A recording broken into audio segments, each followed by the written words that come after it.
नमस्कार साथियों। आज के वीडियो लेक्चर में हम अध्ययन करेंगे पृथ्वी की आंतरिक संरचना संबंधी आधुनिक मत।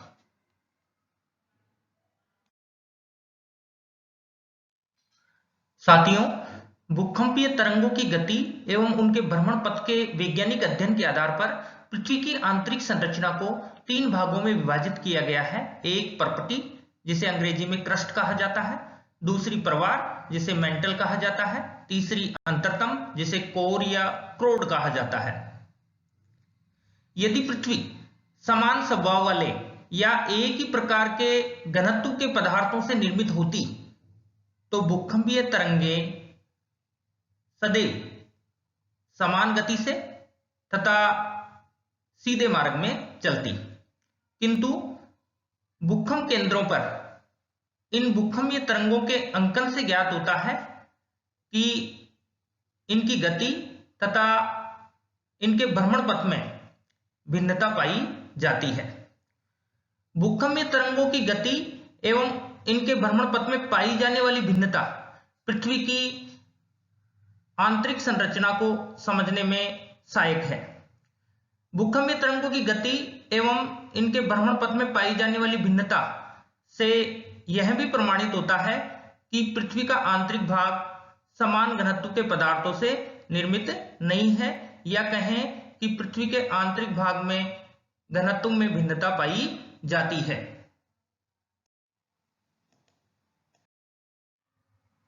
दिए गए चित्र में पृथ्वी की आंतरिक संरचना को प्रदर्शित किया गया है। भूकंपीय तरंगों की गति तथा उनके भ्रमण पथ के वैज्ञानिक अध्ययन के आधार पर पृथ्वी की आंतरिक संरचना को तीन परतों में बांटा गया है। सबसे ऊपर की परत का नाम है क्रस्ट या भूप्रपटी। मध्यवर्ती परत का नाम है मेंटिल या प्रवार, और सबसे नीचे की या कहें आंतरिक परत का नाम है अंतरतम या कोर। क्रस्ट की औसत गहराई मानी गई है 30 किलोमीटर। आप देख सकते हैं चित्र में गहरी काली छाया से छायांकित भाग क्रस्ट है, जिसकी गहराई 30 किलोमीटर है। क्रस्ट के निचले छोर से लेकर 2900 किलोमीटर की गहराई तक का भाग मेंटिल है, और मेंटिल के निचले छोर या कहें 2900 किलोमीटर की गहराई से लेकर पृथ्वी के केंद्र तक का भाग यानी 6371 किलोमीटर तक की गहराई वाला भाग अंतरतम है। अब सबसे पहले बात करते हैं क्रस्ट के बारे में। जैसा कि हम जान चुके हैं, क्रस्ट पृथ्वी की सबसे ऊपरी परत है।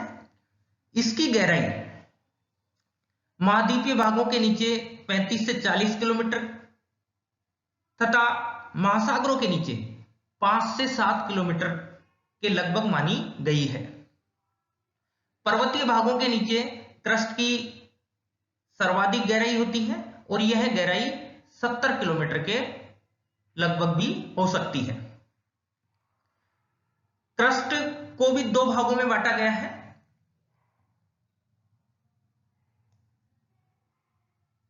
ऊपरी क्रस्ट और निचला क्रस्ट, या कहें ऊपरी परपटी तथा निचली परपटी। ऊपरी परपटी का घनत्व 2.8 है, जबकि निचली परपटी का घनत्व 3 है।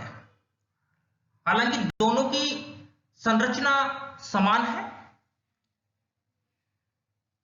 किंतु घनत्व में अंतर है। इस घनत्व का कारण माना गया है दबाव। ऊपरी परपटी के खनिजों का निर्माण निचली परपटी के अपेक्षा कम दबाव पर हुआ है, इसीलिए दोनों की संरचना समान है, किंतु घनत्व में भिन्नता पाई जाती है।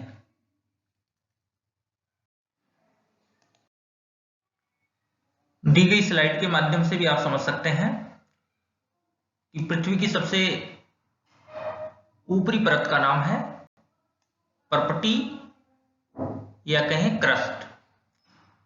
क्रस्ट की औसत मोटाई मानी गई है 30 किलोमीटर और इस क्रस्ट के ऊपरी भाग तथा निचले भाग दोनों के घनत्व में भी अंतर पाया जाता है। यह घनत्व दबाव के कारण है, ना कि संरचना के कारण। आधुनिक अध्ययनों से पता चला है कि क्रस्ट का ऊपरी भाग तथा निचला भाग दोनों की संरचना समान है, किंतु घनत्व में अंतर है और यह घनत्व दबाव के कारण है। अब हम बात करेंगे क्रस्ट तथा क्रोड के बीच की परत मैंटिल के बारे में।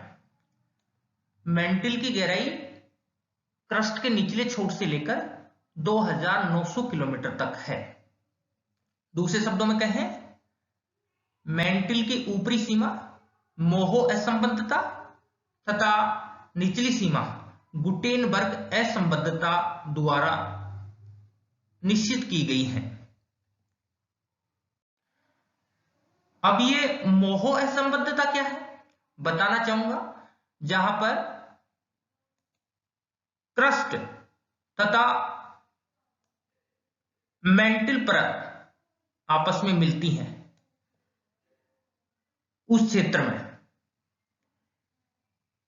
अचानक तेजी से घनत्व में परिवर्तन आ जाता है। आप देख सकते हैं, ये मैंने लाल रेखा जो खींची है, यह है क्रस्ट तथा मैंटिल का संपर्क मंडल है, जहां पर पदार्थों के घनत्व में तेजी से परिवर्तन आ जाता है। आप देख सकते हैं, इसके ऊपरी भाग में घनत्व है 2.9, जबकि निचले भाग में घनत्व है 3.3। घनत्व का यह अंतर सेल संरचना के कारण है। आप देख सकते हैं, इस संपर्क मंडल के ऊपरी भाग की सेलों तथा निचले भाग की सेलों की रासायनिक संरचना में अंतर होने के कारण यहां पर तेजी से घनत्व में परिवर्तन देखने को मिलता है। अब बात करते हैं मैंटिल के भागों की। मैंटिल को भी दो भागों में बांटा गया है, ऊपरी मैंटिल तथा निचला मैंटिल।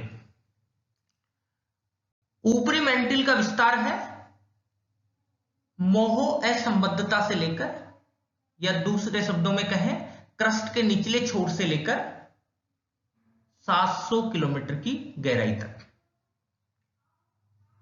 का भाग ऊपरी मैंटिल है, तथा 700 किलोमीटर की गहराई से लेकर 2900 किलोमीटर की गहराई का भाग निचला मैंटिल है। ऊपरी मैंटिल को भी दो भागों में बांटा गया है, मोहो असंबद्धता से लेकर 200 किलोमीटर तक का भाग। आप देख सकते हैं, ये मोहो असंबद्धता, या दूसरे शब्दों में कहें क्रस्ट के निचले छोर से लेकर 200 किलोमीटर की गहराई वाला भाग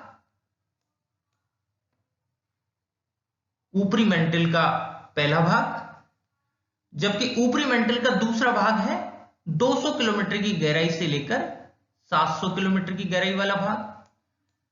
इस प्रकार ऊपरी मैंटिल को दो भागों में बांटा गया है, एक मोहो असंबद्धता से लेकर 200 किलोमीटर की गहराई का भाग, दूसरा 200 किलोमीटर से लेकर 700 किलोमीटर की गहराई का भाग। जबकि निचले मैंटिल का विस्तार है 700 किलोमीटर से लेकर 2900 किलोमीटर की गहराई तक। ऊपरी मैंटिल का ऊपरी भाग समझ गए होंगे, यानी क्रस्ट के निचले छोर से लेकर 200 किलोमीटर की गहराई वाला भाग। आप देख सकते हैं, ये वाला भाग, यानी मोहो असंबद्धता से लेकर 200 किलोमीटर की गहराई वाला भाग, इसे दुर्बलता मंडल कहा जाता है। यह भाग लचीला तथा आंशिक रूप में पिघली हुई अवस्था में है। ज्वालामुखी उद्गार में निकलने वाला लावे का संबंध इसी भाग से है। इसे दुर्बलता मंडल कहा जाता है। इस प्रकार ऊपरी मेंटिल का ऊपरी भाग आंशिक रूप से तरल अवस्था में है, जबकि ऊपरी मेंटिल का निचला भाग अपेक्षाकृत ठोस है। ऊपरी मेंटिल का ऊपरी भाग जिसे दुर्बलता मंडल कहा गया है, इस दुर्बलता मंडल में भूकंपीय लहरों का वेग मंद पड़ जाता है, इसलिए इसे न्यूनतम वेग का मंडल भी कहा जाता है। जबकि निचला मेंटिल ठोस पदार्थों से निर्मित है। इस प्रकार हमने मध्यवर्ती परत मेंटिल के बारे में जाना। जैसा कि हम जान चुके हैं, भूप्रपटी तथा मेंटल के बीच का सीमांत क्षेत्र या संपर्क मंडल के सहारे पदार्थों के घनत्व में अत्यधिक परिवर्तन पाया जाता है। इस परिवर्तन की सर्वप्रथम खोज यूगोस्लाविया के वैज्ञानिक मोहरोविकिक ने 1909 में क्रोएशिया में कुल्पा घाटी के अध्ययन के आधार पर की थी। इसीलिए भूप्रपटी तथा मेंटल के बीच के सीमांत क्षेत्र को मोहरोविकिक असंबद्धता के नाम से जाना जाता है। संक्षिप्त में इसे मोहो असंबद्धता या असातत्य कहा जाता है। दी गई स्लाइड के माध्यम से भी आप मेंटिल के बारे में अधिक जानकारी प्राप्त कर सकते हैं। यहां पर मेंटिल को दो भागों में बांटा गया है, ऊपरी मेंटिल, दूसरा निचला मेंटिल। जैसा कि मैंने बताया, ऊपरी मेंटिल का ऊपरी भाग जिसे दुर्बलता मंडल के नाम से जाना जाता है, यह आंशिक रूप से तरल अवस्था में है। इस भाग में भूकंपीय लहरों का वेग मंद पड़ जाता है। इन भूकंपीय लहरों के अंकन से हमें पृथ्वी की आंतरिक संरचना को समझने में सहायता मिलती है। अब हम बात करेंगे पृथ्वी के केंद्रीय भाग या कहें सबसे आंतरिक परत क्रोड के बारे में। क्रोड का विस्तार मेंटिल के निचले छोर से लेकर, आप देख सकते हैं ये मेंटिल का निचला छोर है, यहां से लेकर पृथ्वी के केंद्र 6371 किलोमीटर तक है। दूसरे शब्दों में कहें, क्रोड का विस्तार गुटेनबर्ग असंबद्धता से लेकर पृथ्वी के केंद्र तक है। अब ये गुटेनबर्ग असंबद्धता क्या है बताना चाहूंगा। जहां पर मेंटिल तथा क्रोड मिलते हैं, या दूसरे शब्दों में कहें, मेंटिल तथा क्रोड का सीमांत क्षेत्र गुटेनबर्ग असंबद्धता के नाम से जाना जाता है। इस सीमांत क्षेत्र के सहारे घनत्व में अत्यधिक परिवर्तन पाया जाता है। आप देख सकते हैं इसके ऊपरी भाग में घनत्व 5.5, जबकि निचले भाग में घनत्व 10 के लगभग। इस प्रकार मेंटिल तथा क्रोड की सीमा के सहारे घनत्व में जो अत्यधिक परिवर्तन पाया जाता है, इसका सर्वप्रथम अध्ययन विद्वान गुटेनबर्ग ने 1914 में किया था। इसलिए उनके नाम के आधार पर इस असंबद्धता के क्षेत्र को गुटेनबर्ग असंबद्धता कहा जाता है। अब यहां पर क्रोड को भी दो भागों में बांटा गया है। एक आप देख सकते हैं बाह्य क्रोड तथा दूसरा आंतरिक क्रोड। दूसरे शब्दों में कहें बाह्य अंतरतम तथा दूसरा आंतरिक अंतरतम। बाह्य अंतरतम का विस्तार है 2900 किलोमीटर से लेकर 5150 किलोमीटर की गहराई तक। बाह्य अंतरतम में भूकंपीय लहर एस लुप्त प्राय हो जाती है। आप जानते हैं भूकंपीय लहरें तीन प्रकार की होती हैं, पी, एस, एल। इनमें से एस लहर जो है इस क्षेत्र में लुप्त प्राय हो जाती है। इससे हमें संकेत मिलता है कि क्रोड का बाह्य भाग या कहें बाह्य अंतरतम पिघली हुई अवस्था में है, जबकि आंतरिक क्रोड का विस्तार है 5150 किलोमीटर की गहराई से लेकर पृथ्वी के केंद्र तक। यहां पर 13.6 के आसपास घनत्व पाया जाता है।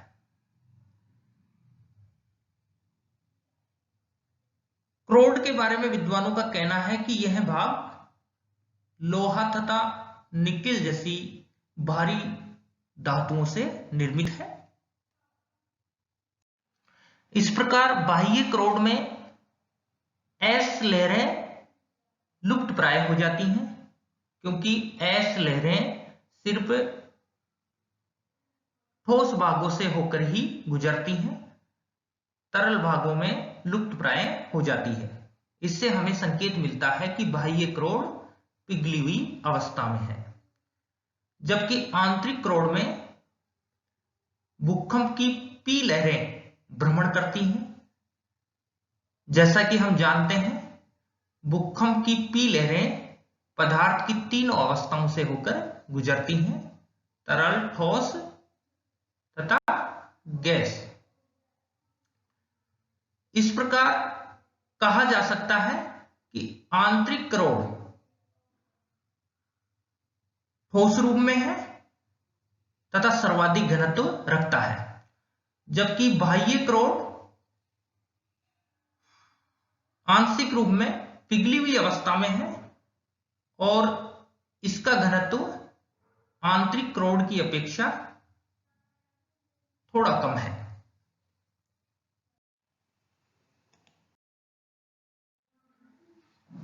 दी गई स्लाइड के माध्यम से भी आप अंतरतम के बारे में या कहीं क्रोड के बारे में अधिक विस्तार से जान सकते हैं।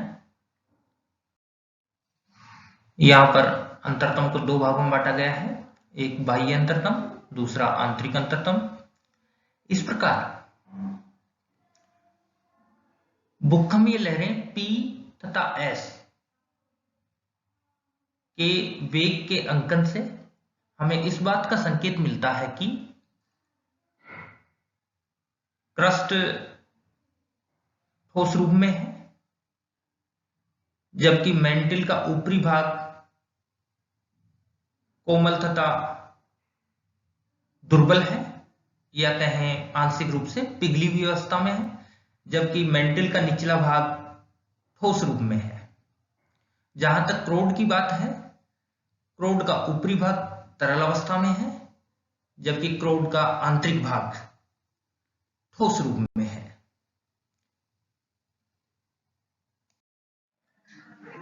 धन्यवाद।